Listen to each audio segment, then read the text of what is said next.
keeping gold dust, caught up in the flux. Tell me when I cross the line. On behalf of Mammoth Film Fest, I want to congratulate, or actually just welcome all of you for being a part of this panel and taking time out of your day to share your knowledge and insight with the other filmmakers and audience members here. And I want to welcome Ryan Black from Grindstone and Lionsgate Entertainment. They also premiered a film here, We Die Young, with Jean-Claude Van Damme. I really enjoyed that film. If you get a chance to check it out once it's released, I highly suggest you check it out. And also Garrett Weaver from E1 Entertainment, Shannon McIntosh, a producer on Once Upon a Time in Hollywood, the upcoming Once Upon a Time in Hollywood, directed by Quentin Tarantino. And also we've got Kyle Tequila with Common Enemy Films, also a producer on Mudbound, a huge hit for Netflix. I'm sure most of you in this room have probably seen it already. It's okay to clap. And we've also got Dee Dee Jordan from Paper Chase Films, also produced The Kindergarten Teacher, which was a good hit, big hit at Sundance 2018 last year. And also you just had a film screening here, Mind Over Matter, actually. Tomorrow it screens here. So, and let's just jump into it. So we're gonna start with what qualities do you all think separate producers that may get like a one-hit wonder or a one track from producers who actually can get a sustainable, dependable career? Like what qualities do you think divide, the dividing line for that? Never being satisfied, probably. Persistence and never being satisfied. Just wanting to do something better. The hustle. Short and sweet, you can tweet that one. On the note of that source material, how much time would you say you dedicate towards looking for that next story, and what sources do you go to for that? So, I mean, the amount of scripts I get, you really only can pick one or two out of the hundreds because it's going to take 3-4 years out of your life, each one of those. So you have to be very, very careful. So it's hard for a struggling screenwriter to kind of get past that first, rope, so to speak. But if you write something great and you get it out there and you meet people, you come to these festivals and you meet filmmakers and you just get out there, that hustle is such a key part of being a young filmmaker, or any filmmaker really. So just keep working and getting past that first rope, and someone will eventually let you in, and then that's how it starts. That's actually a good point to touch on. Is like, how do you work on things that you have going on, but also find time to be curious and find new stories, new IP things. Like we have a book scout, and that's something I think that's taken off in the last few years. Like every company now has someone who's reading every book that comes out and giving you like blurbs on what's going to be published, what's coming out, like which manuscripts. But it is tough to be like, all right, I have an hour today to get lunch, but should I read that New Yorker article, or should I be like? I think that's another thing that separates good producers is that curiosity, like constantly being curious and constantly trying to find like new stories and tell new stories. And but it's tough. It's like a full-time mental job to be thinking that way. Absolutely. I echo everything that everyone's already said, but me personally, at our company, we don't have a lot of development funds, so we're not really out there trying to find books and articles that we can, in turn, hire someone to write. We're really reading as many scripts as possible and just finding as many as we can from all of the sources that we have, the agents, managers, producers we work with. Checking out the Blacklist website and just every other ink tip, anything that we already have access to finding scripts that are completed. And just it's a matter of getting through as many as possible and finding the good ones that could work. I'm gonna add one more thing too. It's like when you find a great writer, you hold on to that thing like, it's the last writer on earth. Because not only if you find someone that you want to work with, and plus they're talented, it's an incredibly rare kind of trait. And I find that the producers that I work with tend to keep the circle, not necessarily small, but it's a circle of trust really. And you want to, the first people you go to are the same people you've worked with before to see if they have something, or if they've got something new, or they've heard of something. And then you kind of start to trickle out outside that. Every now and then you'll get just something amazing out of nowhere that's incredible, which definitely happens and happened to me. And that's, again, why it's so hard to kind of break in. But really, this is a networking and kind of personality business as well. So if you're talented and you're driven, just keep meeting people. That's the best advice I can give, is just keep meeting people, and be cool, be personable, and keep working hard. So there's a lot of talk about the hard skills for producing, right? Film finance, connections, but I think there could be more said about the soft skills required for producing, because I mean, there's a myriad of skills that orbit all of those central things that we think about when we think of producing. Can you guys speak to that? I can. So I come from a studio background. Like these guys, I was at studios for a lot of years. And what happens when you're at a studio, you learn what happens in pre-production all the way well beyond post-production, the whole life of a movie. And what I would always tell interns or assistants coming is, like, learn as much as you can about the most mundane parts of the business, because those are the parts that are going to make you successful. If you know about all these documents that ultimately that you as a producer have to turn in so that actually the studio may release your movie, like, it's maybe boring, but you know what? It's valuable. It's knowing the lifelines and how to finish up all those legal agreements that generally get left to the cracks, and the studio won't release your movie if you don't finish them. So that's what I'd say. Learn as much as you can about the things they're not the sexy part of the business. The sexy part is going out there and schmoozing and meeting great new creative forces, but it's the important part. The devil in the details. Absolutely. It's such a good point, because I think there's a myth that I think is kind of dying, is that you can be like specialized, like the creative producer, something that I used to hear a lot about. But I don't think that exists anymore. Like, I don't think you can just be somebody who says, oh, no, I'm an idea guy, or, you know, I'm a story guy. But when it comes to, like you say, the unsexy stuff, that's not me. That's my part. Like, I think everyone now has to really know as much as possible, because I think, like you're saying, the more the load that you can carry, the less you have to rely on, you know, somebody else. And there's a lot that can go wrong, and, you know, from making a movie to delivery, you know what I mean? And I think every time you do it, though, you really do get better. But you'll only get better if you care about that process and, like, respect every step of that, and not be above it, not be like, oh, I'm delivering my movie, that's my producer, like, co-producer's job to, you know, work with a lab or something. Like, I think more people should like find kind of the fun in that too, and like empower. Like, I think it's empowering to know every step of that process too. But yeah, that's just something I've always heard, is people are like, well, I'm a creative producer. And I'm like, I don't really know what that means. I have an interesting example of that. Sorry, was someone about to say something? No. Okay. Yeah, this is so true. This is probably the most important thing anyone's said so far, if you really want to make movies and sell them. So just a quick example on a movie that we just did. You know, we were casting, and we were just rushing to get to prep and get, you know, all these roles cast. And we pretty much, when we were negotiating with the agents, we told them, like, of course, yeah, we'll put your star on the poster, like, not a problem, like, whatever. But then comes down to, we finish the movie and we're starting to sell the film, and it's like certain distributors only want the top 2 on the poster for, you know, like, domestic digital marketing, because the picture's so small on your phone. It's like, we can't have 6 faces on there. So now that is holding up a deal. So it's like, these are the kind of random things that you don't even think about. You're just like, well, let's just cast them, it's fine, say yes, it's not a big deal.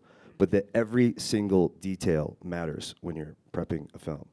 And I think I can't say that enough. So. Oh, were you? No. Another question I've got for you guys. It seems that, and you can correct me if I'm wrong, but it seems that so much of producing, like the education and learning how to do the job, is literally kind of like learn as you go, or if you are fortunate enough to get somebody and shadow them, you can learn from them, but it's not like this codified, formalized education. It's very almost Wild West with the knowledge that you get. And to that end, if you're talking to someone who's trying to do what you do, aside from, hey, you need the stick-to-itiveness to do it, aside from that, like, what's the first skill you would tell them, hey, this will shave 2 years off of that, like, learning curve of your career if you learn this first? I think one of the most important things is vetting the people you're working with, is really researching and looking into emailing them, people that have worked with them before, there's just so many people out there that are just going to eat your lunch, and you have to be ready to sort of spend the time looking into the people you're going to work with, because you're going to spend a lot of time close with them, and looking into their background and just making sure that they operate good above water, because you can find yourself in a really tough situation if you're stuck bound to people that that are not good people and they're not above water. So definitely do your research. It's huge. I don't think there is a shortcut to this would shave off 2 years. I think that people have to pay their dues. They have to get in there and work. They have to roll up their sleeves. And that's something that, when you're out there looking for good people to work for you, it's like, who's going to work hard? It's hard work, it's effort, it's being around it. Certainly a lot of producers come in or they get brought in, but they're brought in with other seasoned people. But I don't think there's a way you can say shave off 2 years or any years. It's getting out there, and every movie is different and every movie has its obstacles, and it's learning how to really think on your feet and move through those problems. But I don't think there's a shortcut in that. 100%. I don't think there's any shortcuts to anything, but I would say that from a distributor's perspective, as a producer, if you know what your movie is, I think you can be more efficient, at least. Like, some people, will make a movie that's, like, it's a niche movie, it's a cult movie, but they think it should go out on 3,000 screens. And there you go, that's slowing you down, right? Because instead of finding a partner that's right for you, you're holding out for something that's never going to come. And I think that's like something that people who are like more prolific, and you look at some producers and you're like, wow, how did that guy make 10 movies in 5 years? And they all went, it's like, I think they knew what they were making. And I think that's a thing that a lot of people might not know when they start, but like, you should probably know it eventually, because you can, delude yourself for a while thinking you're making one product, but doesn't mean the thing you're making isn't really good and it doesn't have an audience. But I'm sure we've had a lot of, experiences where you're meeting with somebody and you're like, wow, like, I thought your movie was this, and maybe, you just different expectations, really. Like the market's saying one thing and you kind of feel the other. But I think the more that people like know that and really understand that, I think it would shave time off. I think you'd be able to like get things out into the world to the people who want to see it faster, which is pretty important, I think. And just going along with what Garrett said, I think as far as distribution is concerned, obviously a lot of films just get made without having distribution in place, which, you can go to Sundance and get a big bidding war going, and this year there was a lot of great examples of movies kind of striking lightning and getting big sales, but not necessarily shaving 2 years off, but something to really keep in mind going into the filmmaking process is to try to maybe get some distribution partners on board early on, or a foreign sales company. The film that we just premiered Thursday night, We Die Young, we actually have the producer in the room, Sagiv Diamant. But Yeah, nice. It's a good movie. Really good movie. That action scene with the motorcycle was crazy.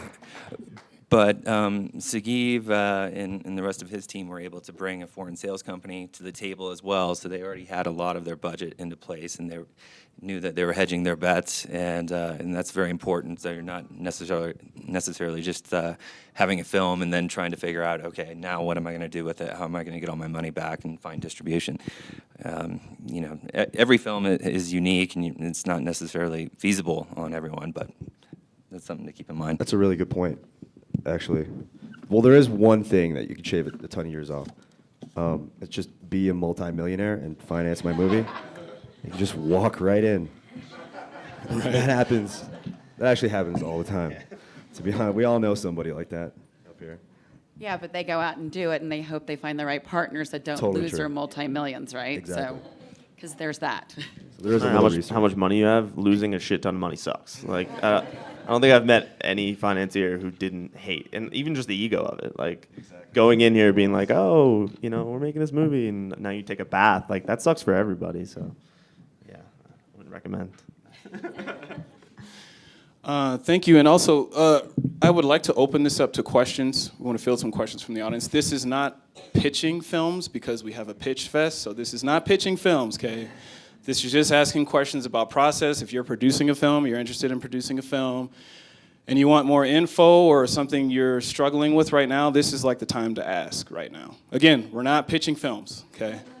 And I will kind of be floating around handing the mic unless we've got another spare mic. I'll just walk to you. Hi, my name's Caroline. I'm an indie producer, and I think a lot of us probably here are indies, sort of small-time, not to disparage it, producers.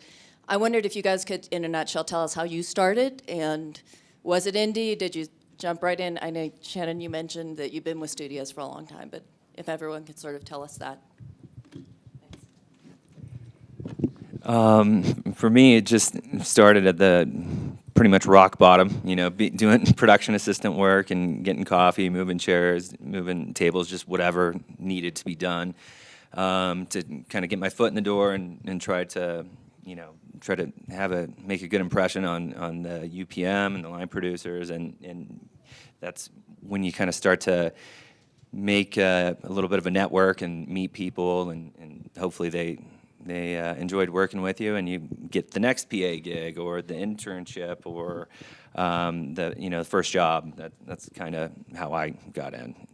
Internship led to an assistant job led to, I've just kind of been at the same company for like 10 years now, actually. So Climbing the ladder. yeah. I don't know if you guys want to go down the line, each one of us, but Go. hello, you can still hear me. Yeah, I mean, mine was fairly linear. I mean, I went to NYU. I studied film there. I made a short film during college. It was terrible. But when I say that, like, actually that process was helpful. It was like you have a vision, you're trying to make something, and it falls short, and you have that feeling of like, oh man, like this did not work out, and you put yourself out there. And I learned quickly. I was like, maybe this directing thing isn't for me, but I still trusted my taste, and that is something that always carried me through, like no matter where I was, as an intern, assistant, whatever. Like I just always felt like, I could tell good from bad. And I think when we were talking about skills earlier, like no matter what everyone has different backgrounds, everyone has different skills, pros, cons. But I think if you don't have taste, I just don't see how you could work in a business like this, where like all it really is content and knowing like what's right now, like what's timely, what's a good story, what's a story that's been told. That's pretty much like all I've ever followed, was that compass of like, doesn't matter where you're working, what your company is, it's just good content, like that's kind of all I ever really cared about. Going down the line. You want to go? All right. Well, I started out freelancing after getting out of grad school, and had a hard time getting hired in the freelance world because you're way overqualified. Because I came out with a master's, had already been on PBS, had a documentary there, and it was kind of devastating. And then I got called to go to a studio and went in and kind of figured I'd go there for a little bit and hit the freelance world again. And then I stayed there for a lot of years, and it was in the heyday of independent films, and it was wonderful. And then I jumped out of the studio system, and it was a daily struggle in the beginning. So it's hard work. It's just a matter of persistence and finding those right things that will be saleable, and hoping that it hits and that people will trust you. So good. I started out as an editor. I cut trailers and documentaries and stuff like that for a long time, starting when I was like 20.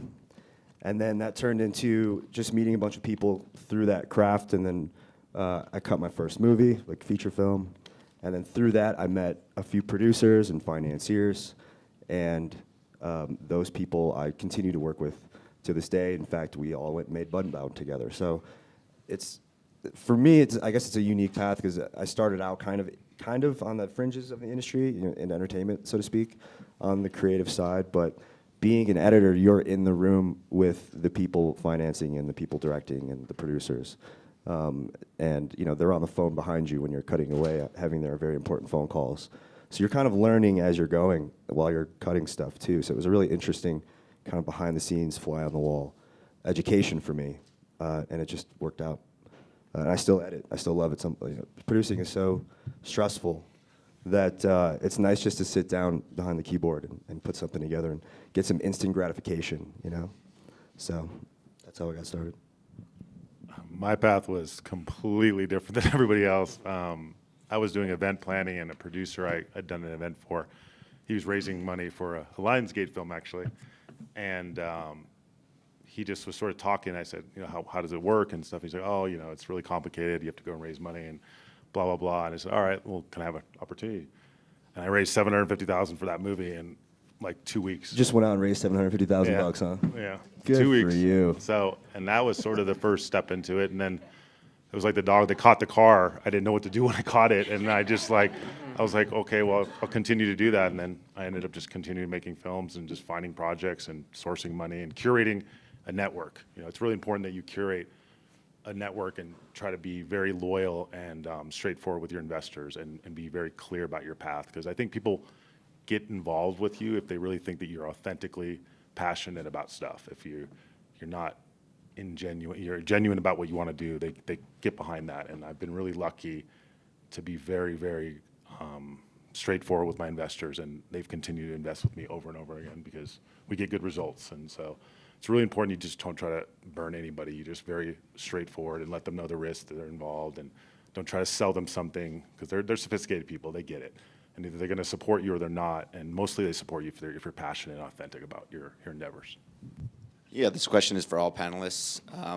What are the qualities you look for in the content and the projects that you want to produce? Like, what makes something that you want to, put your name on it? It's kind of an intangible thing. You just know when you read something, like first 10 pages, there's just a quality of writing that you just can't put your finger on. And some people have it, or some people don't. And when you read so many that are mediocre, and then you read one great one, it's just like a fire ignites. So, and that could be about any subject matter. It doesn't have to be about any genre or whatever. It's just like when writing is good and you can visualize the movie in your head and you're already starting to cast it, you're like, oh my God, I already know who I'm going to call. Like, that's when that excitement like really kicks in. What was the other half of that question? Was there another half? Okay, well, that's my answer. I guess the other one is like, once you get in and you start doing stuff, people will come to you with a great script, and then there's already a couple attachments too, which can be a pro and a con. Because sometimes there can be power struggles and clashes of ideas, and sometimes someone that might be cast already, it's cool, but at the end of the day, it might actually not be the best thing for that project, even though it was the first person that said yes. So there's a lot of that going on, and you just kind of figure it out over time. What's going to work for you as, in your kind of the way you work and what you want, and, because it's so much hard work. And you don't want to take on just anything, because if you do and you don't follow through on it, then you're not following through, and a reputation can start. So it's like, if you want to make a movie, make sure it's the one you want to make, and then go just all in. So Take it to the limit. take it to the limit. From the distribution, like our little division of Lionsgate, we're still pretty indie, and we're doing anywhere from $5 to $10 million budget films, and mainly action thriller is kind of what we're looking for. So yes, obviously you're always keeping an eye out for great material, and there have been times I've read great character-driven drama that I just fell in love with that unfortunately didn't necessarily work for us because we were looking for an action thriller that had to be able to shoot in 21 days and for 10 million or under. So, and we have to just kind of keep certain things in mind, like we need a good, strong supporting role for what has lovingly become known as the Bruce role. We've done a lot of these movies with Bruce Willis, and obviously we can't afford to have him like run a show and pay his full glass kind of fee. So we need a strong supporting character that we know can work for like Bruce or Nick Cage or John Travolta or whoever it may be, and it needs to be able to be shot within a place where we know we can get a tax incentive. So I've read a great Western, and it's like, well, shoot, we can't go shoot out in the desert because, California is not really giving a lot of great, it's tough to get the incentive. And we need to shoot this one in Ohio. So, okay, Western's out the door, and you just have to kind of like find stuff that can be everyday America kind of town. And so if it's New York City, we have cheated Cincinnati for New York City before, and it's doable. You go shoot, a couple days of exteriors and second unit in New York. But so I mean, there's a lot of different things that we have to keep in mind, and it's not just great content. And obviously, you hope that there's a good marriage between the two, and you have a great script that allows for the action or thriller that we need to service our pipeline. Yeah, it's interesting because like every company has its own mandate, right? Like every company exists to fill a certain need or looks for a certain type of thing. Like, you have the A24s of the world who are branding on like kind of like hip, kind of edgy, like strong content. You have like what Lionsgate does, what we do. But honestly, like I always tell people the same thing. It doesn't matter if the business, if it's a big year for indie film or if it's a down year or if it's streaming is going to kill us or streaming is helpful. Content's key. Like Sundance just happened, and there was a few movies that going into it, I don't think any of us knew would be great or not, but then they sold for $10 million, $15 million, Small movies with small actors that next year, in hindsight, we're like, yeah, of course, 8th Grade was awesome. But like, no one knew 8th Grade was going to be awesome, And that's important to like keep that in mind, is that if you don't know kind of where your movie's going to land, but it's really fucking good, like someone's going to buy it. Like I can't think of a movie I saw where I was like, oh, that was amazing, but it's not for anybody, unless it was like black and white in foreign language or something. But You mean Roma? Yeah. To be fair, there is a movie called Roma. But guys, go make Roma is what I'm trying to say. Just go do the same thing. It'll work out for you. You will win an award. I think to that notion, though, the industry has changed so much that you have to know what the platforms are. You have to know if you're going to go to Netflix and have limited theatrical and be hugely successful in the award season, or you have to know if you're going to have a Spider-Man or Spider-Verse that's going to be a huge theatrical hit, because the studios don't release a number of theatrical movies a year. They may release them in limited. Grindstone may release them day and date with a home entertainment window. So you have to know what your budget threshold can hold. If you're a Netflix, they know what they can do. They know what their algorithm is and what it's worth. So it's a matter of knowing what your content is and finding the right partner for it, hopefully ahead of time, or knowing if you're going to go to Sundance, it actually will sell to the A24s or the Amazons or somewhere, that you have a product that's sellable, whatever the genre is. I think to draft off what he said, it's really important to understand that you can't control the market sometimes. I mean, we were at Sundance 2 years ago, and we felt like Kindergarten Teacher was so primed for a perfect sale, but it was just a really bad year that year. It was just a really tough year. The year prior to that, everything was selling for $5 million, and it was just insane. Anything that had a title, everyone was competing to sort of make a sale, make noise, make waves. And that happened a little bit this year. Amazon just went crazy and bought everything. So you can't control certain things, and you just have to try to map out the best strategy for your team. And we decided to make that movie for as cheap as possible and hope for the best result. Same thing with Skin. We made Skin for $2 million. We went to TIFF, and A24 loved it, so we found the right partner. So sometimes you can't control that. You just have to try to make the best quality project and decide which the route, either selling it off pre or going all in and just trying to make the best sale. And that's what we've done most of the times, is trying to make it for the least amount of money and make the best opportunity for it to get a sale. And that's been, I like that plan better. If you can do it. Yeah. And Skin, by the way, is a fantastic movie. Congratulations. It's in Berlin tomorrow. I've got a quick question for you guys. This is just like super quickie, and it's kind of a pet peeve of mine. I know it may apply to some members in the audience, and I was actually a filmmaker who did this myself, so I would love to hear you all's very candid answers to this. Do you still think that in this day and age, it's a good idea to have a project that's a passion project and leverage mortgages, credit cards, basically your entire savings and self-worth, especially for something like a debut feature film? A debut as a director? Yeah. You better be fucking talented, dude.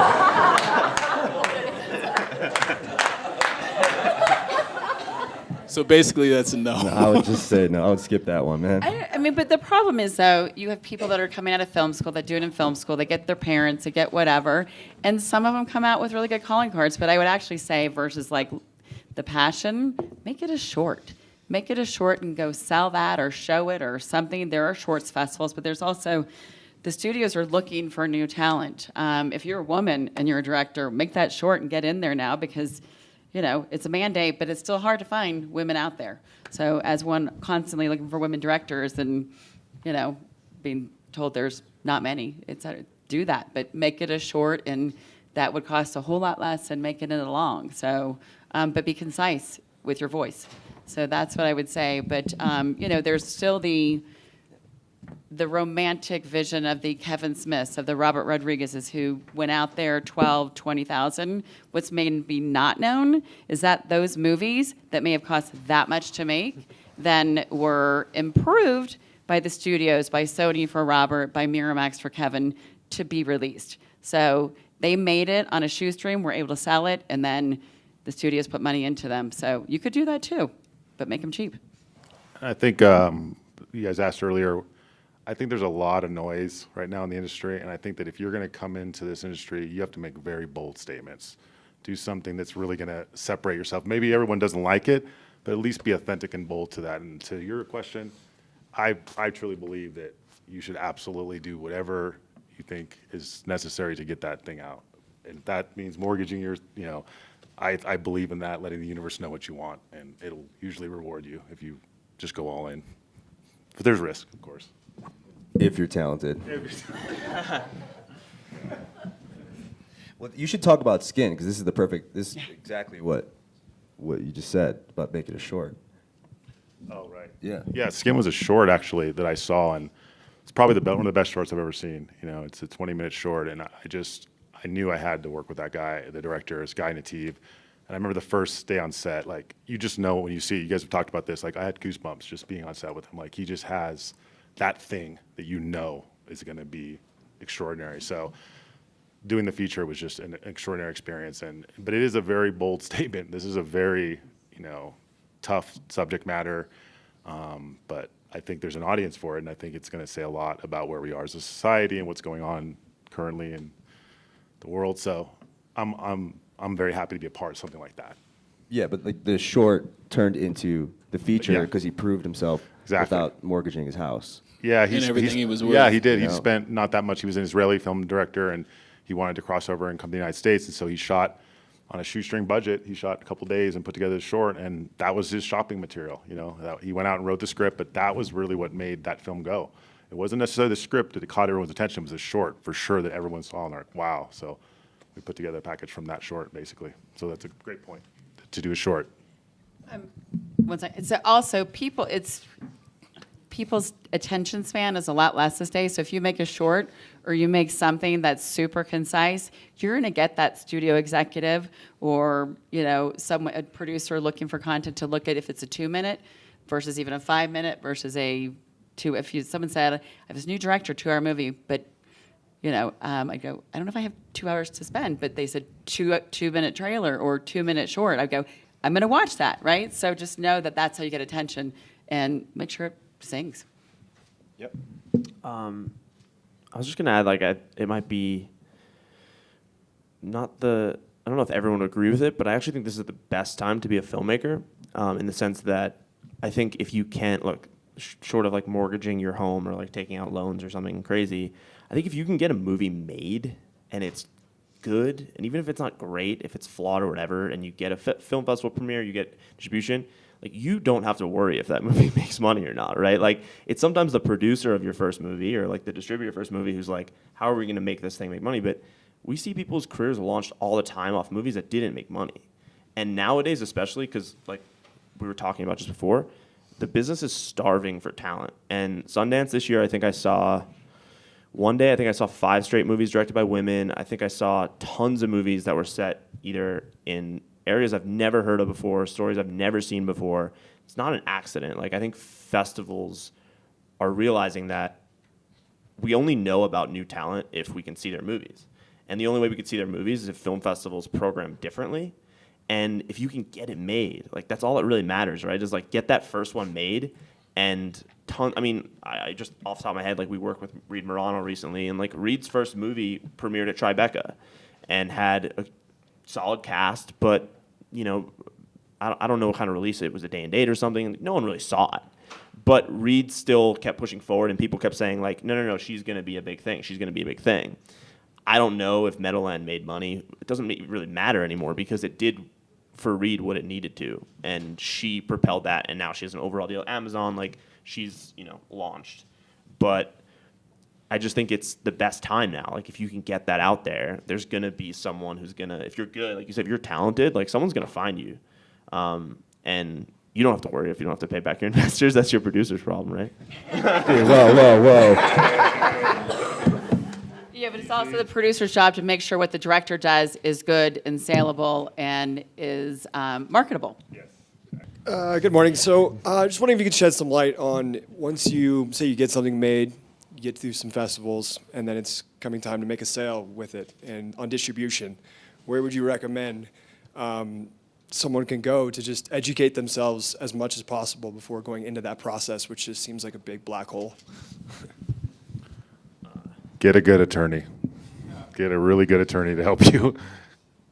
That's a really, really good advice. Like, seriously, because there's so much stuff you're not going to know, right? You can't know everything. I think a lot, like most films have agencies that represent them, and I think having an agency behind you is helpful. But even when you have an agency, like, have a good lawyer because they, shocker, might not always do what's best for you. Don't tweet that. But seriously, like, everyone has agendas, and sometimes your movie could be collateral damage, like it could be part of another bigger play or something, like, not to bring up a conspiracy theory for you, but like, the more you know and the more you know what choices you're making, like, at least if you choose a distributor and you feel like they were the best partner and it doesn't work out, at least you won't lose too much sleep over that because you feel like you went with someone who knew about your movie. Like, if you go in blind, which a lot of people do, and then a year later you're like, or you make 3 more movies and you're like, oh man, like, that first one, I knew nothing, So I definitely think having people around you who've been through that's really helpful. Like, even having another producer who's gone through that gauntlet before, gone to Sundance, gone to whatever, like, that's invaluable, Like, it's really, it's a pressure, like a high pressure thing when you're like, oh, I have a streaming offer, I have a domestic offer, and then we might want to piecemeal sell the rest of the world. I have a worldwide offer. For the average filmmaker who literally just spent 2 to 3 years of their life, just trying to get this thing made, and now you're like making that choice, it's hard, it's really difficult. Totally agreed with Garrett. One other thought, especially for indie filmmakers who are doing really low-budget films that don't necessarily have marketable names, bigger actors attached, and you're not necessarily, therefore, going to have one of the agencies willing to come and rep your film. Another good place to start is with a foreign sales company. And one place that I'll recommend people go take a look at is the American Film Market, AFM, which happens every November. If you're just trying to kind of learn the ropes a little bit and try to figure out, okay, how do I go about trying to find someone who's going to help me sell this movie and find a distributor, I think that's a good place to start, especially if, like I said, there's not really any bigger names in it who are necessarily going to sell it, and you just need to get the film out there and have it be seen. Foreign sales companies are also a very good place to start and try to help with distribution. And have a really good lawyer. Don't have a bad lawyer. Hi. I have one question and then one reminder. At 2:30, there's a block of short films, and attention span could be very minimal if you all aren't busy. Secondarily, I know with the WGA has been talking to the agencies lately, and they're trying to strike a deal to limit packaging within the major agencies.